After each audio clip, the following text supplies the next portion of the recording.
सोनं हे 1,00,000 रुपये तोळे आणि त्यापासून बनणारं सुवर्ण भस्म हे जवळजवळ 2.5 लाख रुपये तोळे.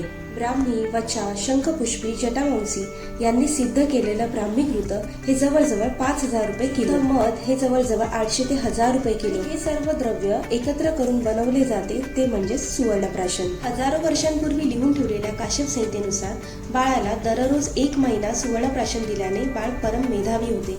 ते 6 महिने सतत सुवर्णप्राशन दिल्याने बाळ श्रुतधर होते. काही वेळा पॅरेंट्स मला विचारतात की मार्केटमध्ये 500 ते 700 रुपयाला देखील सुवर्णप्राशन उपलब्ध आहेत, मग आम्ही धात्री सुवर्णप्राशनच का निवडायचं? धात्री सुवर्णप्राशनाच्या प्रत्येक 15 ml बॉटलमध्ये प्रत्येकी 15 मिलीग्राम सुवर्ण वापरलं जातं. यामध्ये स्टँडर्ड क्वालिटीचं सुवर्ण वापरलं जातं आणि याशिवाय याची प्रत्येक बॉटल ही पुष्य नक्षत्राच्या दिवशीच बनवली जाते. त्यामुळे आपल्या बाळाची स्मरणशक्ती, रोगप्रतिकारक शक्ती आणि बुद्धी वाढवण्यासाठी नक्की द्या धात्री सुवर्णप्राशन.